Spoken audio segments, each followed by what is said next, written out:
Hello and welcome to another episode of Evolve by Erica, the podcast. I'm Erica Polsinelli, your host, and we are here to talk about all things 5D, spirituality, meditation, evolving, and beyond. Welcome and come on in. Hello, guys, and welcome back for another episode. I'm so grateful for all of you who tune in and who are resharing the episodes on Instagram stories and DMing me, letting me know your favorite parts and guests that you enjoyed and episodes and topics that you enjoy. It means the world to me. So thank you for being here. I'm so excited to have this space as another outlet to connect on a deeper level. I feel like here I can just really go so spiritual, so deep, and whoever's guided to it, you take what resonates and what you leave what doesn't. So we're just coming off of an exciting week. I was so excited to announce that I've become an MWH creator, and this was in the works for quite some time. I was very, very honored and excited when Melissa approached me about sharing some meditations for her platform and her app. And this is always, for me, the dream has always been to reach as many people as I can with this practice that has transformed my life and so many other people's lives, and to see this be more widely accepted and allow it to be so approachable for all. So I was very excited to share 10 meditations with Melissa for her platform, where her members, and some of you are both of our members, which is awesome, for more people to have access to a practice that I find to be so life-changing and transformational. And the feedback that I've received from this community that we've built here at Evolve it was like overwhelming, like more than I can ever imagine, just so supportive, so excited. And a really big message that I heard from so many of you was like, wow, so many more people are going to have this now. And I could cry. Like, it makes me so emotional, literally crying, that other people feel this way, and that you are experiencing that deep connection to your soul and your truth through this practice, that you just want others to have access to this as well. And that's like such Aquarian energy, where it's all about sharing. It's all about uplifting others, and it's about spreading this message far and wide. So I can't thank you enough for the support and for all of this, because without you guys tuning in and listening and your feedback and tuning into Evolve, it just wouldn't grow to be what it is today. And I'm so grateful to be able to have this platform to express my truth and share what I feel is so life-changing to so many other people. So thank you for everything, the shares. Thank you for all the feedback that you always provide, and just for being here, and most importantly, being a light on the planet right now, because the planet needs us. So thank you for doing this work for yourself, for the people who love you, and for the planet. And I mean that from the bottom of my heart. And I want to say it again, for yourself, for the people who love you, because when we're tapped into the love frequency, we just want to see the people we love be their best self. And for the planet, because this ripples out. So now that I'm teary-eyed, I want to thank you again.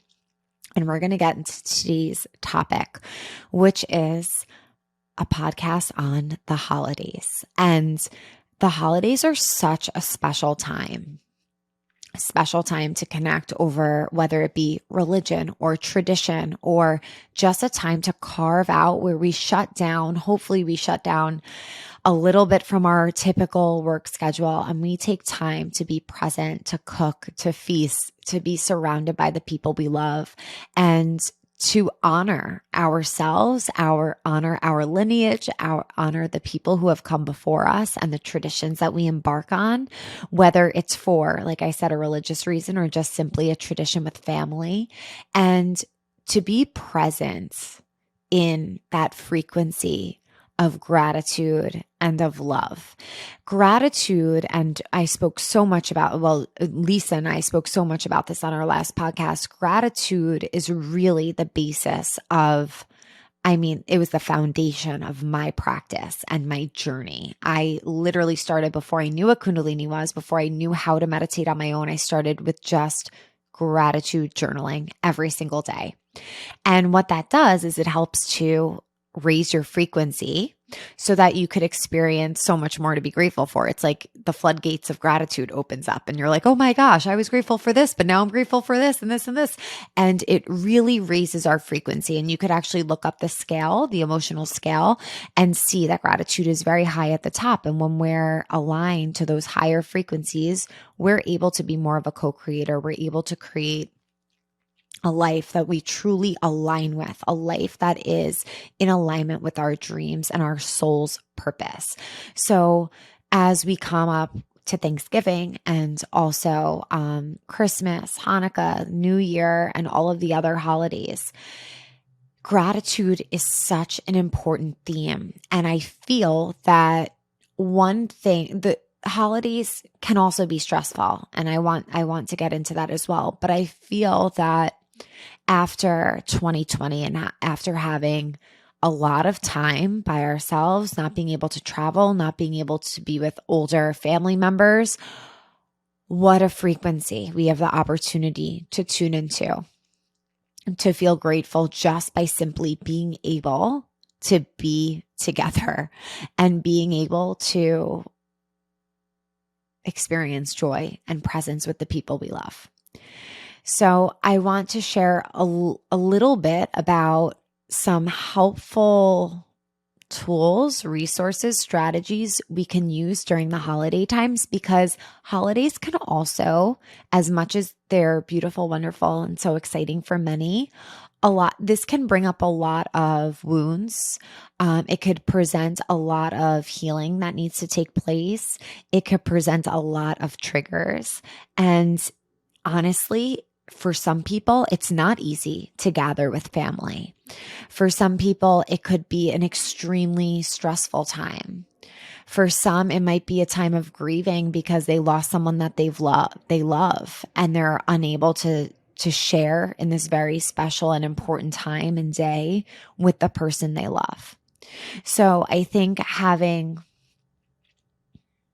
such opposite, we could have so many different experiences towards something like a holiday or an important event in our lives. But I wanted to share some things that I think is really important as we come up to the holidays. For some people, where the holidays can be a little bit difficult for, whether it for any reason at all. And another reason I should say, could be just because we are highly sensitive people.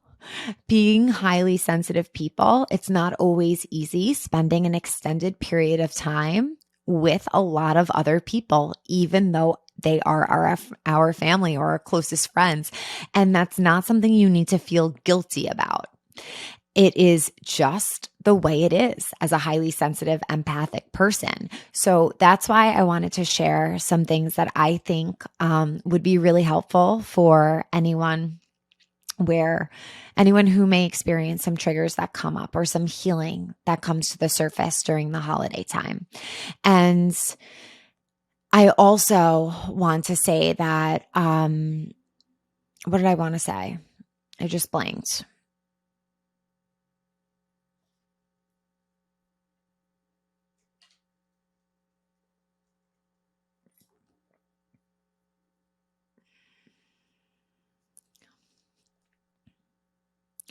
I also wanted to go back to not feeling guilty and honoring yourself, because we are paving the way for more people to awaken to what may already be awakened within ourselves. And just because you experience maybe extra sensitivity than other people, it doesn't mean that something's wrong with you. It doesn't mean that you're not compassionate. It just means that you need to have some things in place to manage that best, to honor yourself so you could show up as your best self for those people that you love. So I want to get into some things that I want to suggest while we go into the holiday season. So the first thing, of course, You're not going to be surprised by this, but allowing yourself to have a meditation in the morning. The reason for this, which you already know, I sound like a broken record, but I'm going to say it one more time in case there's someone listening that doesn't have a daily practice. When we set ourselves up in the morning, we are able to clear our own triggers. We're able to heal anything within ourselves that needs healing so that when we go out into the world or out around other people who may not be doing this work, we're able to have more space, more compassion, more understanding for them. We'll have more patience. We'll be able to hold more space and be less reactive. So finding time for meditation in the morning during the holiday season, taking time for gratitude, taking time to be present, taking time for you because it could be a very busy time, possibly traveling, possibly shopping, possibly cooking. Taking that time for you is not only going to make you all the things I just mentioned, but also more efficient, more focused, more clear on where your energy is going. And this time should really be all about being present and the gift of presence. But in our society, we get lost and it can become very stressful for people. I remember my mom for years would be so stressed around this time to make sure that Christmas was special for us and make sure the holidays were special for us. But bringing yourself back and grounding yourself back to remembering that the most important thing is not what is cooked, what's on the table, what's under a tree, what's given as a gift, but the energy that you hold and share with the people you love every single day. And meditation really, really helps in that department. The next thing is honoring the work that you have done on yourself. So this is loaded, this one. A lot of us are healing what has been passed down from previous generations.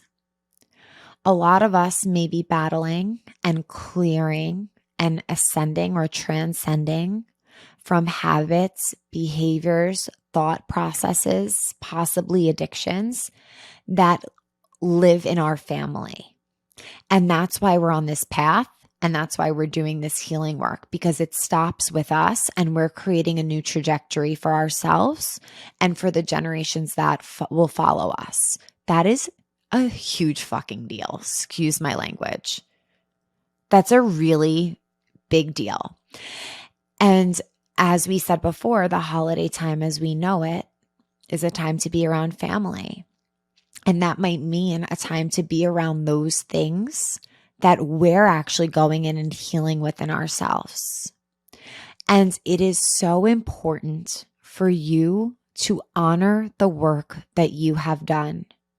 Take a moment to recognize all that you have already healed within yourself, how far you have come, and stand in that power and feel such deep gratitude and pride for all the work that you have done and that you have everything you have gone through, everything you've been through, and where you have arrived now in this moment. And with that is this next thing that comes, and it's understanding that those around us are acting from their own space of consciousness. It is so easy to go and become triggered by other people, by the things that they are not healing, by things that they may be projecting, or habits they're still holding that aren't serving them or serving the people around them.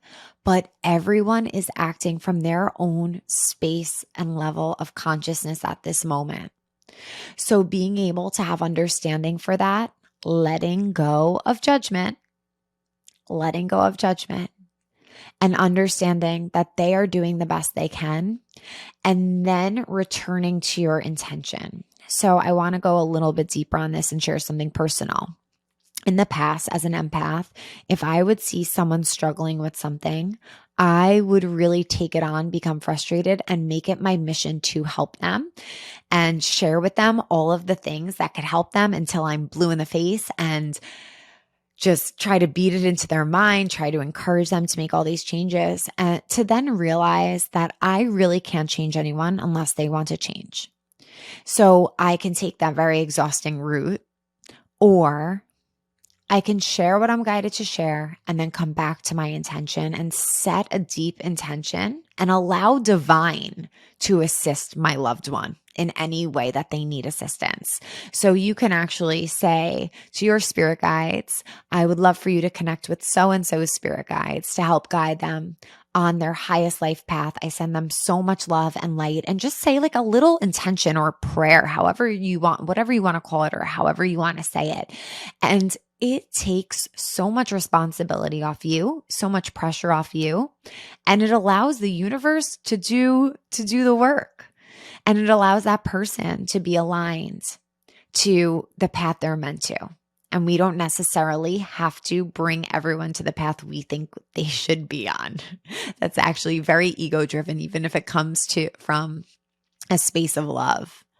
Just knowing that maybe we don't know best for someone else, but we set intention for them. We send them love. You could chant a mantra and send it to them. Okay. So to add on to that, knowing that you don't have to hold anyone else's burden.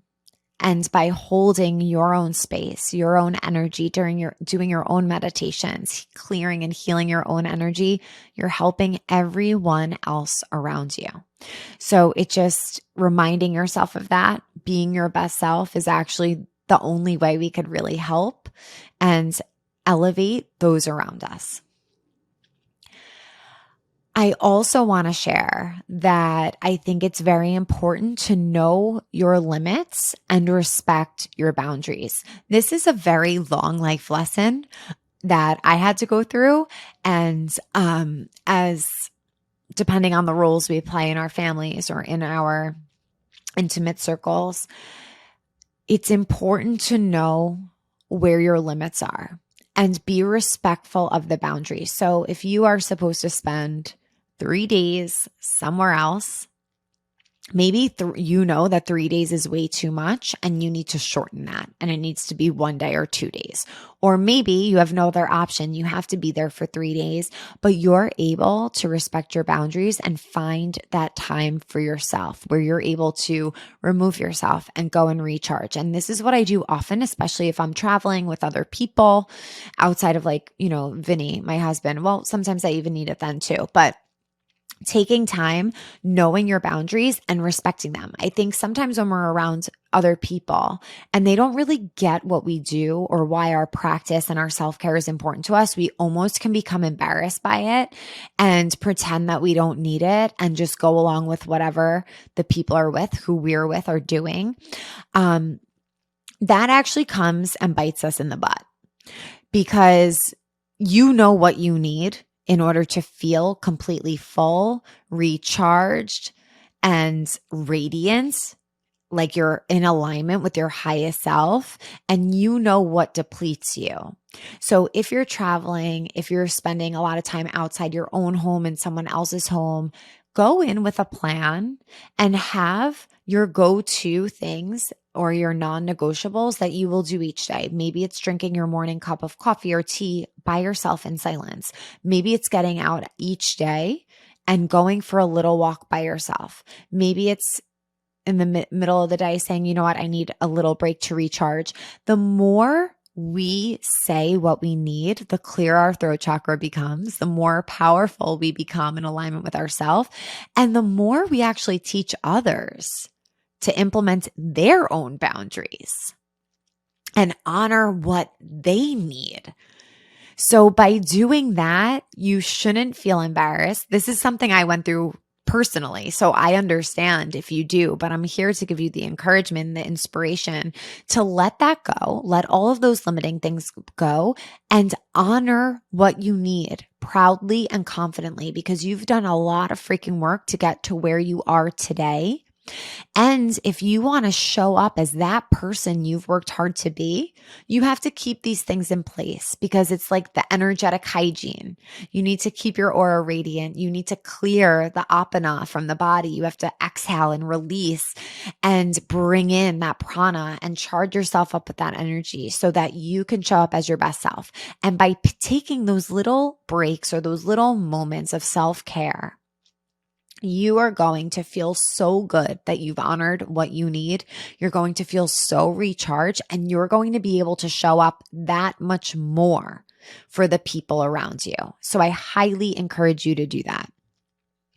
The next thing I wanted to share was a journaling activity for pre-holidays. So taking a moment to write down how the holidays typically make you feel, what energy, what feelings, what emotions they typically bring up, and then write down where your intention and energy will go this holiday season. How do you wish to feel? What perspective are you going to choose to have this holiday season? And then write down how they're going to go for you. And you can write it down as if it has already happened. So jotting down how the holidays were, the energy you felt, the energy that was exchanged. And that's that quantum leap meditation, acting as if it has already happened, because that's the momentum and the energy that we're putting forward. So that's a quick journaling exercise. And I think it's also important as we go into the holidays, being surrounded by other people who may have different lifestyles than us, different practices than us, honoring that everyone is worthy of their own opinion. Everyone's opinion is based on their personal reality and experience. And we have no reason, we have no right to judge anyone else's opinion or experience. And that will just release so much resistance and tension. Just accepting those around us for who they are, for what they believe, and staying true to what we believe and what we hold as our truth. So I hope these were helpful for you. I'm wishing you a beautiful holiday season. I can't believe that we're already in the middle of November. Wishing everyone who celebrates a happy Thanksgiving that's coming up. And of course, practicing meditations of gratitude. The attitude of gratitude meditation would be a beautiful one to practice during this season, and continuing to tap into that frequency. All the reasons why you're grateful, because it just brings in so many more reasons to be grateful. So thank you so much for being here. I hope that these tips were helpful. Please reach out to me if you have any questions, suggestions, or anything else that's helpful for you during the holidays. Thank you for being here. May the longtime sun shine upon you. Love you. Satnam.